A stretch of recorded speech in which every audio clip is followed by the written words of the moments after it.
नमस्कार दोस्तों, आज का जो वीडियो है वो डेडिकेटेड है पटेल मितुल जी को और सूर्या रॉय जी को, जिनकी रिक्वेस्ट पे हम ये वीडियो बना रहे हैं। अगर आपको भी किसी पर्टिकुलर कंपनी के ऊपर डिटेल वीडियो बनवाना है तो कमेंट कर सकते हैं। मैक्सिमम जिस कंपनी के ऊपर कमेंट्स होंगे उन्हें पिक किया जाएगा।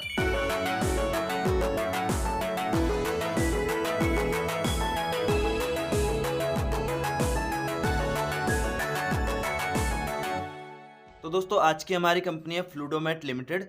इस कंपनी के बिजनेस की अगर बात करें दोस्तों, तो ये फ्लूइड कपलिंग बनाती है अलग अलग इंडस्ट्रीज के लिए। इसके प्रोडक्ट्स की रेंज की अगर बात करें तो ये फिक्स स्पीड कपलिंग बनाती है। अब ये क्या होता है, जैसे किसी भी कार को अगर हम ड्राइव करते हैं तो इंजन से पावर आती है, ठीक है, फ्यूल लगता है, बट उस पावर को टायर तक पहुंचने में या रोटेट करने के लिए हमें क्लच दबाना पड़ता है। या फिर हम अगर कोई मशीन ऑपरेट करते हैं तो उसकी स्पीड को भी कम ज़्यादा करना होता है, जिससे कि जैसा भी प्रोसेस मटेरियल को चाहिए उस हिसाब से उसको मिल जाए। अब फ्लूइड कपलिंग क्या करता है कि ये उस स्पीड को एडजस्ट करने का काम करता है। अगर एक कार के एग्जांपल्स के साथ में इसको समझें तो ये कार के इंजन और टायर के बीच में एज अ ट्रांसमीटर का काम करता है, जिससे स्पीड कम या ज़्यादा की जा सके। कपलिंग भी कई तरीके की होती है, फ्लूइड कपलिंग भी उनमें से एक है। अब मैं यहाँ पर आपको एक एक कपलिंग के बारे में नहीं बताऊंगा, क्योंकि ये कोई मैकेनिकल इंजीनियरिंग की क्लास नहीं है, बट इस कंपनी के प्रोडक्ट्स की पूरी नॉलेज मैं आपको कम से कम टाइम में देने की जरूर कोशिश करूंगा। और दूसरे इसके प्रोडक्ट की वैरायटी है वेरिएबल स्पीड स्कूप कपलिंग। अब ये क्या होता है, ये भी एक तरीके का कपलिंग है जिसका यूज वाटर प्लांट्स में और दूसरे बड़े प्लांट्स में किया जाता है, जो पानी के फोर्स को कंट्रोल करता है। और तीसरा इसका प्रोडक्ट है एफएनसीटी फिल कंट्रोल कपलिंग। अब ये क्या होता है, ये कपलिंग कंटिन्यू चलने वाले मोटर जो कि लगातार बिना रुके चले उसको ट्रांसमिट करने में आइडियल रहता है, क्योंकि ये एडिशनल सेफ्टी के साथ में रहता है। जो ट्रांसमिशन कंट्रोल तो करता ही है, उसके साथ साथ में मोटर की सेफ्टी भी करता है। इसका यूज माइनिंग में, क्रशर में, जैसे कि स्टोन क्रशर हो गए और दूसरे क्रशर हो गए, और अदर टिपिकल एप्लीकेशंस में किया जाता है। और चौथा इसका प्रोडक्ट है एचएलएन फॉर कंब्यूशन इंजन ड्राइव। इसका यूज भी ज़्यादातर ऑटोमोबाइल इंजन में किया जाता है, जो कुछ इस तरीके के फंक्शंस को मैनेज करता है, कंट्रोल करता है। मतलब जो इंजन का फ्लाई व्हील होता है, यानी कि पंपिंग वाला जो फंक्शन रहता है, उसे ये कंट्रोल करता है। अब इस कंपनी के मैनेजमेंट की अगर बात करें तो मिस्टर अशोक जैन इस कंपनी के चेयरमैन एंड मैनेजिंग डायरेक्टर हैं, जो कि खुद भी इलेक्ट्रिकल इंजीनियर की डिग्री होल्ड करते हैं और 1971 से इस फील्ड में है, यानी कि 50 साल का अच्छा खासा इनको एक्सपीरियंस है। और इस कंपनी की हिस्ट्री के बारे में अगर बात करें तो ये फ्लूइड कपलिंग्स बना रही है 1971 से, जो कि ऑटोमोटिव और इंडस्ट्रियल में यूज होते हैं। और उसके बाद इसका जो एच एल एन प्रोडक्ट है ये इसने लॉन्च किया 2009 में। और टाइप एच डी पी जो प्रोडक्ट है इसका, ये 2010 में इसने लॉन्च किया। टाइप एस सी 1330 जो इसका प्रोडक्ट है वो 2011 में इसने लॉन्च किया। और टाइप एस सी जो प्रोडक्ट है ये इसने 2012 में लॉन्च किया।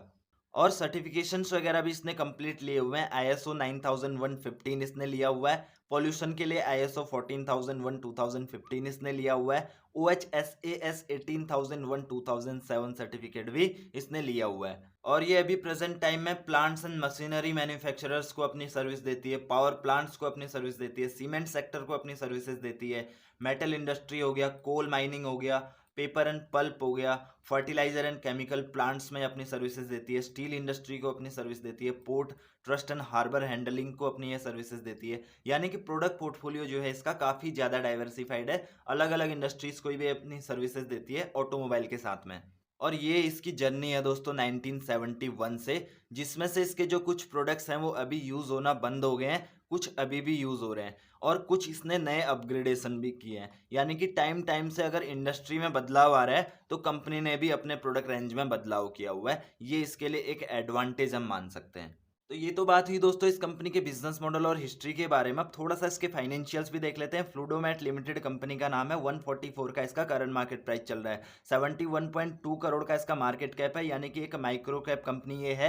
एंटरप्राइज वैल्यू इसका 70.4 करोड़ है, यानी कि एक जीरो डेट कंपनी है दोस्तों।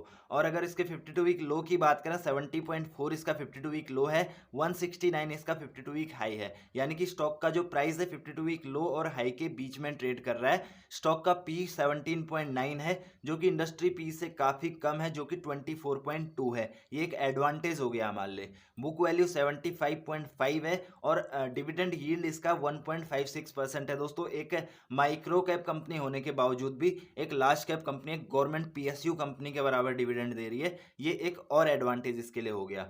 फेस वैल्यू इसका 10 है और रिटर्न ऑन कैपिटल एम्प्लॉयड और रिटर्न ऑन इक्विटी थोड़ा सा इसका कम है, लेकिन ये एक ग्रोइंग कंपनी है दोस्तों, तो इस हिसाब से जो है स्टार्टिंग फेज में कंपनी को प्रॉब्लम आती है। खास करके जो प्लांट एंड मशीनरी वाली कंपनी होती है, उनको रिटर्न ऑन इक्विटी और return on capital employed generate करने में स्टार्टिंग फेज में काफ़ी ज़्यादा प्रॉब्लम आती है।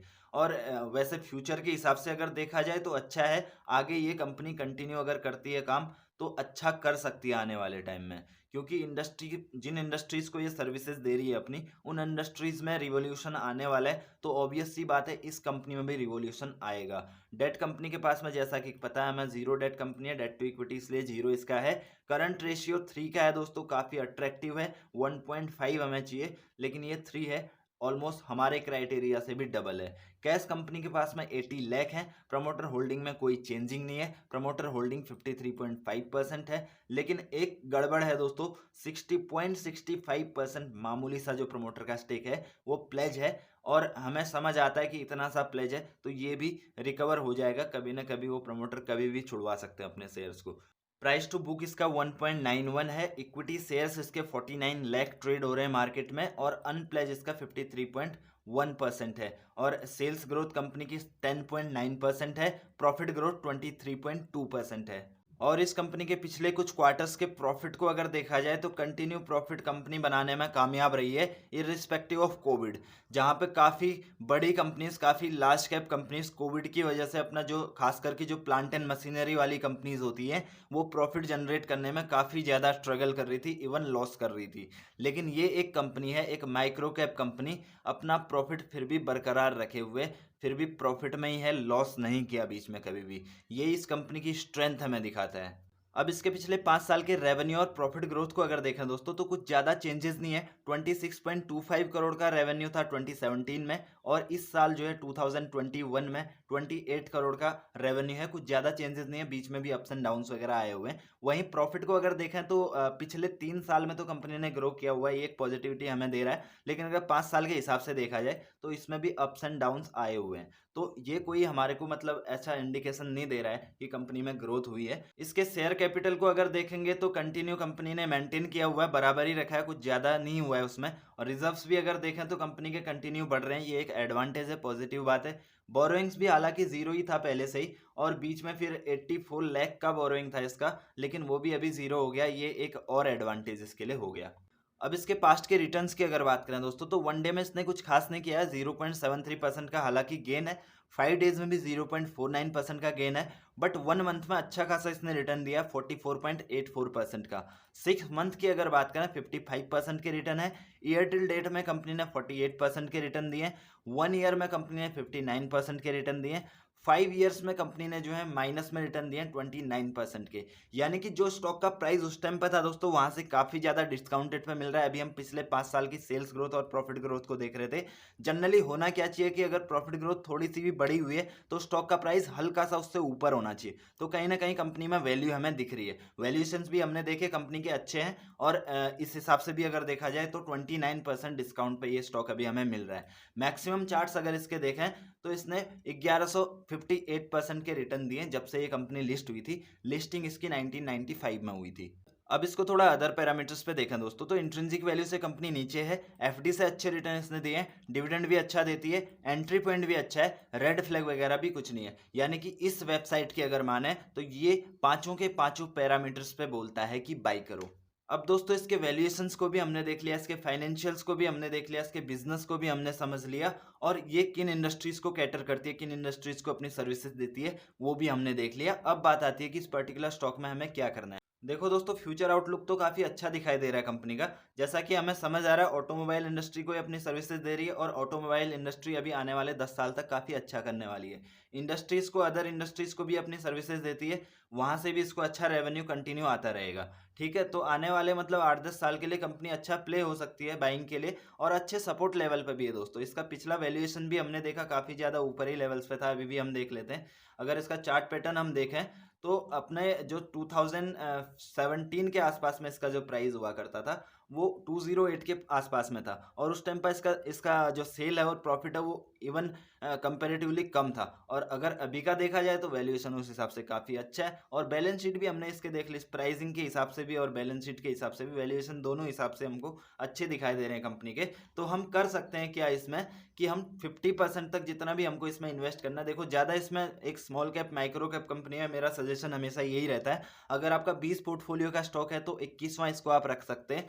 अब जैसे उस 21वें पोर्टफोलियो स्टॉक में आपका जो है 10 स्टॉक आ रहे हैं, तो आप 5 स्टॉक इस लेवल पर आराम से बाई कर सकते हैं, प्ले कर सकते हैं, बैठ सकते हैं। लेकिन बैठना ऐसे है, इनको लेके बस बैठ जाओ, होल्ड कर दो, भूल जाओ। तो उस हिसाब से इसमें इन्वेस्ट करो आप कि जो पैसा आप खर्च कर देते हो। हालांकि कंपनी अच्छी है, कंपनी जीरो डेट कंपनी है, लेकिन एक माइक्रो कैप कंपनी का ये रहता है दोस्तों कि कभी भी फंडामेंटल कभी भी प्रॉब्लम आ जाती है, फंड्स की कमी रहती है हमेशा बिजनेस के लिए। और बिजनेस मॉडल अच्छा है, आने वाले टाइम में ग्रोथ है। तो मैं जो भी आपके सामने माइक्रो कैप कंपनी रखता हूँ, कुछ ना कुछ लॉजिक के हिसाब से ही रखता हूँ, जिससे आपको वैल्यू मिल सके, आपको फायदा हो सके। मतलब विदाउट एनी लॉजिक में कोई कंपनी आपके साथ में ऐसे शेयर नहीं करता कि मतलब कोई भी कंपनी शेयर कर दिया, ऐसा नहीं है। कुछ ना कुछ लॉजिक रहता है। हाँ, इनको भी अपने पोर्टफोलियो में रखना चाहिए हमें, बट एक सीमित मात्रा में, एक कम क्वांटिटी में। अपने पोर्टफोलियो का 2 से 3% एक्सपोजर इनको आप दे सकते हो। और अगर आपको अभी करंट टाइम में इन्वेस्ट करना है तो लेफ्ट वाला वीडियो आप देख सकते हैं, अपने फाइनेंशियल एडवाइजर से कंसल्ट करके आप इस कंपनी में अभी करंट टाइम में भी इन्वेस्ट कर सकते हैं। और ये राइट साइड वाला प्लेलिस्ट आप चेक कर सकते हैं, ऐसे ही माइक्रो कैप, स्मॉल कैप और मिड कैप कंपनी में क्यों इन्वेस्ट करना है, ऐसा जानने के लिए। वीडियो अगर इन्फॉर्मेटिव लगा तो लाइक कीजिए, शेयर कीजिए अपने दोस्तों के साथ में, और चैनल को सब्सक्राइब करना मत भूलिए ऐसे ही जेन्युइन कंटेंट डेली पाने के लिए। और thank you so much for watching this video till the and. Thank you.